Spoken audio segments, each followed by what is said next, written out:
I want you to close your eyes for a second. Just imagine it's 1945. Okay. You're standing in a town square in London or, maybe Paris. The bells are ringing, people are cheering. There is actual confetti in the Right, the gutters. classic victory scene. Exactly. The Nazis are gone. The big war is finally over. And the story we usually tell ourselves, the one that makes it into all the high school textbooks and the movies, is that peace had finally arrived. Yeah. The borders were drawn, the treaties were signed, and Europe just took this massive collective deep breath.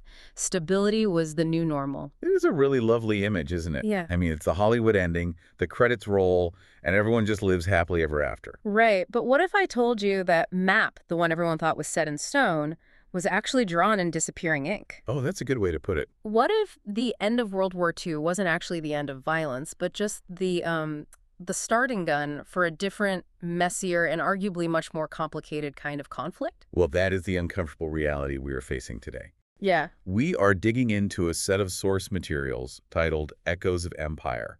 Specifically, we're looking at AP European History Topic 9.5. Right. And our mission here for this deep dive is to basically shatter that illusion of a quiet post-war Europe. We really need to understand how the driver of conflict shifted gears. Shifted from nations fighting nations to... The neighbors fighting neighbors. Which is just a terrifying thought, honestly. It really is. Because we're so used to looking at lines on a map and thinking, okay, that's France, that's Germany, that's Russia. Right, nice and neat. Exactly. But this deep dive is for you to understand what happens when the people living inside those lines just don't agree on who they are anymore. And that is the absolute crux of it. The source material argues that while international warfare, the big armies clashing across sovereign borders, while that largely vanished in Europe after 1945, it was replaced by internal destabilization. The call was coming from inside the house. Precisely. Okay, let's unpack this. Because before we start hopping around the globe to see where this actually happened, we need to get our terms straight. Good idea. The sources throw around nationalism and separatism a lot, and I feel like in casual conversation, I use those interchangeably. A lot of people do. Like I'll say, oh, that group is very nationalist. But the text actually draws a pretty sharp line between them. It does, and for very good reason. Mm-hmm. If you want to understand these conflicts, you really have to separate the feeling from the action. Okay. So think of nationalism as the engine. It is primarily a sense of identity. Right. It's a group of people saying we share a language, a history, a culture, and because of that, we belong together. So nationalism is the who we are. Yes.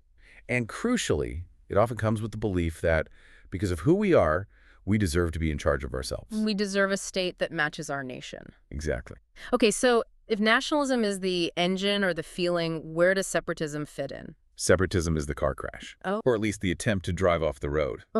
Separatism is the specific political action where a group inside an existing state says, we are leaving. Okay, so it's the actual breakup. Right, and it is usually driven by that nationalist feeling, but the text notes it is triggered by something negative. Marginalization, oppression, or just the feeling of being a minority trapped in someone else's house. So nationalism is the fuel and separatism is the explosion. That is a great way to visualize it. Yeah. And as we look at the source material, we are going to see that explosion happening all over the map. Yeah, we have a pretty serious itinerary today. We are going to look at the mountains of Russia, the streets of Belfast, the borderlands of Spain, the linguistic divide in Belgium, and finally, the absolute tragedy of the Balkans. It is a heavy journey. Yeah. But if you want to understand why Europe looks the way it does today, you have to look at these scars. Let's start with the iron fist approach. Okay. The sources point to Chechnya as the prime example of a nationalist uprising that just hit a massive brick wall. Yes, they do. Now, I remember Chechnya from the news in the 90s, grainy footage of tanks in the snow. But this goes back way further than the 90s, doesn't it? Centuries further. Really? The source notes that anti-Russian sentiment in Chechnya, which, just for context, is a region in the North Caucasus, primarily Muslim, that sentiment dates back about 300 years. Wow, so this wasn't a new gripe at all. Not even close. They had been resisting Russian imperial expansion since the days of the czars. So you have this deep generational memory of, hey, we don't belong to you. Exactly. What sparked the modern fire then? The collapse of the Soviet Union in 1991. Right. You have to remember, the USSR was this massive freezer that kept all these ethnic tensions on ice for decades. That makes sense. So when the Soviet Union collapsed, the freezer door opened. Central authority just vanished. And Chechnya saw an opening. They did. They declared independence. They basically thought, everyone else is leaving the Soviet Union, why can't we? Yeah, seems logical from their perspective. But here is where geography and power collide. Chechnya was technically within the Russian Federation itself. It wasn't a separate Soviet republic like Ukraine or Kazakhstan. Oh, I see. So Moscow's perspective was, if we let you go, who is next? Precisely. The text frames it as an existential panic for Russia. They feared a complete domino effect. Right. So in 1994, they didn't send diplomats. They sent the army. Yeah. They launched a massive military campaign to reassert control. And it wasn't a surgical operation. The numbers here are just grim. Very. The source material cites over 100,000 Chechen deaths. Yeah. That is a staggering loss of life for a regional conflict. It was brutal urban warfare. Grozny, the capital, was practically leveled. But the key takeaway from the source material here isn't just the sheer violence. What is it? It represents the absolute limits of nationalism. Because they lost. Right. Unlike some other movements we will talk about, this one failed. Russia won. Yeah. By 2017, the region was officially reintegrated. Which proves a really hard lesson of history. Right. Nationalist passion, no matter how fierce it is, cannot always overcome a superior military force that is willing to be completely ruthless to preserve the state. That is a stark contrast to where we're going next. It really is. Let's pivot to Northern Ireland. This feels like a conflict that Western listeners might think they understand, the Troubles. Sure. But the sources frame it in a very specific way. They do. This shifts us from a secular territorial war, like we saw in Chechnya, to one that is deeply entangled with religion, politics, and colonial history. Set the scene for us. Because we aren't fighting over a mountain range here, we're fighting over neighborhoods. Right. The context here is the partition of Ireland after World War I. Okay. You had the Catholic South becoming the Republic of Ireland and the Protestant majority North staying in the UK. Right. But, and this is the big but, Yeah. there was a significant Catholic minority left in the North. Stuck on the wrong side of the border from their perspective, anyway. Exactly. And treated like second-class citizens. The source details how, in the late 1960s, this minority started a civil rights movement. Like the American one. Yes, modeling it actually on the U.S. civil rights movement. They wanted fair housing, voting rights, jobs. And the response wasn't exactly sure, let's talk about it? No. It was met with police crackdowns and eventually the British Army. Yeah. The source highlights the execution of resistance leaders and the internment of civilians. And this just radicalized the movement. It went from, we want rights, to we want the British out entirely. Yes. That is when the paramilitaries took over. The IRA versus the Loyalist forces. It spiraled into a low-level civil war that lasted 3 decades. The source notes the British government had to implement direct rule from London from 1972 all the way to 1998. Which is wild when you think about it. Imagine that. For 26 years, a part of a modern Western democracy was essentially under emergency governance. But here's the twist. Yeah. Unlike Chechnya, which ended in rubble, this story ends in a room with pens and paper. The Good Friday Agreement of 1998. Yes. This is crucial for you to grasp. Right. The conflict didn't end because one side killed all the others. It ended because they restructured the state itself. What did that actually look like in practice? They created power-sharing institutions. Mm-hmm. They essentially acknowledged that you could be Irish or British or both while living in the exact same place. They softened the border. Exactly. Yeah. So if we look at Chechnya and Northern Ireland side by side, what are we seeing? You are seeing the two extremes of the spectrum. Right. Chechnya shows the iron fist-crushing separatism with force. And Northern Ireland shows accommodation, changing the rules of the game to make the state work for everyone. It really drives home that nationalism isn't a fixed destiny. Yeah. It is a force, but how the government reacts determines the body count. Exactly. And that uncertainty is what made the post-war era so dangerous. You never knew which way the coin would flip. Right.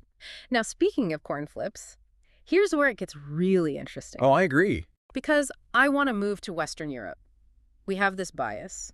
We tend to think ethnic conflict is something that happens over there, in the East or in developing nations. This is a very common misconception. But the sources make a major point to look at Spain and Belgium, stable, wealthy democracies. That is a very important corrective in the text.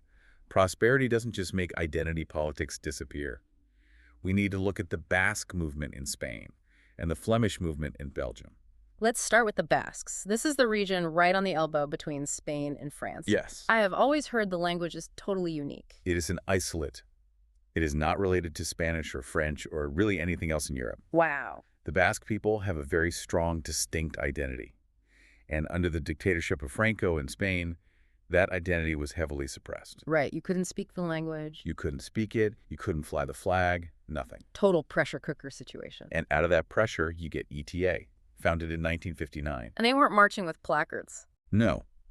The source describes their tactics explicitly as militant violence. Yeah. We're talking about a campaign of assassinations, bombings, and kidnappings targeting police, politicians, and sometimes civilians. Their goal was to make the cost of keeping the Basque country so high that Spain would just let them go. Right. And this went on for a long time. I remember seeing headlines about ETA bombings well into the 2000s. It did go on. Yeah. But again, look at the result based on the source material. Did they get independence? No. No. Spain transitioned to a democracy. They gave the region a lot of autonomy. They have their own police, their own tax system. But they did not redraw the border. They did not. The source notes ETA officially disbanded in 2018. Which marks the end of a major era of internal European terrorism. It shows that Western democracies are actually remarkably resilient. They can absorb a lot of pain without breaking apart. But then you have Belgium, which honestly, reading the source material, Belgium seems less like a resilient country and more like a married couple that hates each other but just can't afford a divorce. That is a painfully accurate analogy. Belgium is a fascinating case of what we might call cold separatism. Break down the divide for us. It is linguistic and economic. You have the Flemish in the north, speaking Dutch. You have the Walloons in the south, speaking French. Okay. Historically, the south was the rich industrial part, and the north was the poor rural part. So the French speakers essentially ran the show. But then the tables turned. Completely. The coal and steel industry in the south collapsed. Right. And the north became the modern tech and trade hub. So now the Flemish are saying, wait a minute, we are paying for everything, but we feel culturally marginalized. Yes. I mean, there are literally political parties whose entire platform is just the end of Belgium. It's wild. The Flemish movement has pushed for more and more autonomy. Oh. Belgium has gone through state reform after state reform, devolving powers to the regions. But unlike Spain or Ireland, they haven't shot at each other. No, they haven't. It is a bureaucracy war. It is. But it is dangerous in its own way.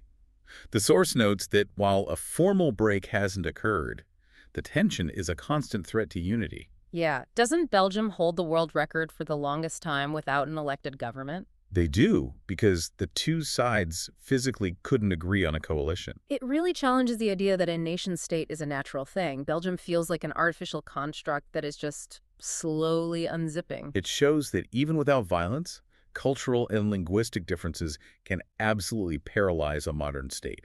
You don't need bombs to break a country. Sometimes you just need enough resentment. Exactly. Okay, we have covered the iron fist in Russia, the diplomacy in Ireland, the terror in Spain, and the dysfunction in Belgium. But we have to go to the darkest chapter now. We do. We have to talk about the Balkans, Yugoslavia. This is the worst-case scenario. This is where the theory of nationalism hits the brutal reality of genocide. I think for a lot of younger listeners, Yugoslavia is just a word they hear in history class. But in the 80s, it was a holiday destination. It hosted the Winter Olympics in '84. Right. It seemed totally functional. What happened? It was functional because of one man, Josip Broz Tito. Okay. He was a dictator, let's be clear about that.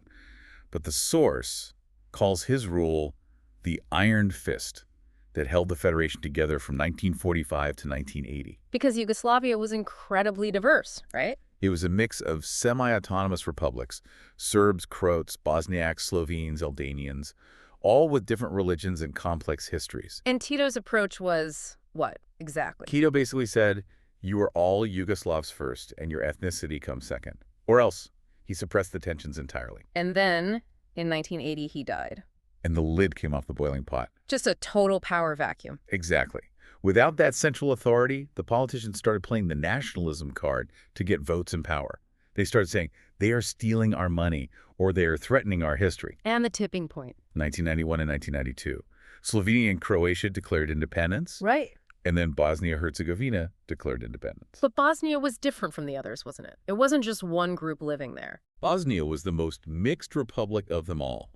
It was this patchwork quilt of Muslim Bosniaks, Orthodox Serbs, and Catholic Croats. So drawing a border there is almost impossible. Impossible without violence. When Bosnia declared independence, the Serbian population, backed by the Serbian president Slobodan Milosevic, said absolutely not. Milosevic is a name that really defines the villainy of this era. He is. The source says he claimed to be protecting the Serbian minority, but his methods were just horrific. He unleashed the army and paramilitary gangs. And this is where we encounter the term ethnic cleansing in the text. Yeah. We need to be very specific about what that means. It wasn't just fighting an opposing army. It was the systematic removal of civilians. The source describes concentration camps, mass executions, burning entire villages to the ground so people couldn't ever return. It was a deliberate attempt to erase a people, specifically Bosnian Muslims, from the territory. The goal was to create a pure Serbian state. The numbers are numbing. The source says almost 300,000 people were killed in the Yugoslav wars. In Europe. In the 1990s, I think that is what shocks me the most. We all said, never again after 1945. And yet, we literally watched it happen on the nightly news. It took until 1995 for NATO to intervene and bomb the Serbian positions to force a peace deal. The source also mentions Kosovo, which happened a few years later. Same pattern. Albanian Muslims in Kosovo faced similar attempts at forced removal by Serbian forces. It just reinforces that the Balkans became the graveyard of the post-war peace myth. It certainly did. This raises an important question for me, though. What's that? We saw how quickly it went from we want a new flag to we are going to kill our neighbors. How does that slide happen so fast? It happens when fear takes the wheel. When central authority collapses, whether it is the USSR or Tito's Yugoslavia, people feel unsafe. So they look for a group to protect them. They retreat into their tribes for protection. And if you have leaders like Milosevic who stoke that fear, who tell you it's kill or be killed, civilization breaks down with shocking speed. It is a really sobering reminder that tolerance is fragile. It has to be maintained. Absolutely. It is not a natural state of being. It is a choice a society makes every single day. So we have traveled the map. We have seen the different faces of this beast. We have. If we zoom out, what is the big picture here? The source material is called Echoes of Empire. What are the echoes? I think we can group the outcomes into three buckets. Okay, let's hear them. First, you have state fragmentation. The map actually changed. The USSR broke up. Yugoslavia broke up. New nations were born from the ruins of old empires. Okay, that is bucket one. Second, you have sovereignty adjustments. The map stayed the same, but the internal wiring changed. Like the Good Friday Agreement. Exactly. That is Northern Ireland, that is Belgium, that is the Basque Country. They found a way to devolve power, to bend without breaking, to keep the peace through politics. And the third bucket. Humanitarian crisis. When the transition fails, you get Chechnya, you get Bosnia, you get mass death, and the return of genocide. Those are the three paths post-war Europe took. It makes you look at a map of Europe completely differently. We tend to think those lines are permanent facts, like mountains or rivers. But history shows they are entirely fluid, and they are almost always drawn in blood. That is the thing I want you to sit with today. When you look at a border, don't just see a line. See it as a scar. Yeah, it's a powerful way to look at it. It represents a compromise, a victory, or a defeat in this massive struggle between who we are and where we live. And here's a final, slightly unsettling thought to mull over, based on what we've seen in the text. Okay. The source highlights that these conflicts, ETA, the troubles they ended recently. Right. The Good Friday Agreement was 1998. ETA disbanded in 2018. That is yesterday in historical terms. Most of you listening remember exactly where you were in 2018. Exactly. These feelings, these deep-seated identities in Catalonia and Scotland and Flanders, they haven't vanished. They are just dormant. The systems are working right now to keep everyone happy enough. Happy enough, yes. But if we saw another massive economic collapse or breakdown of the European Union, could they wake up? Could the frozen conflicts thaw out again? It is not impossible. History doesn't stop. We simply cannot take stability for granted. On that cheery note, no, but seriously, thank you. This has been an incredibly clarifying look at what was really happening beneath the surface of the post-war peace. Always a pleasure to dig deep. And thank you for listening. Keep asking questions about the map. We will see you on the next deep dive.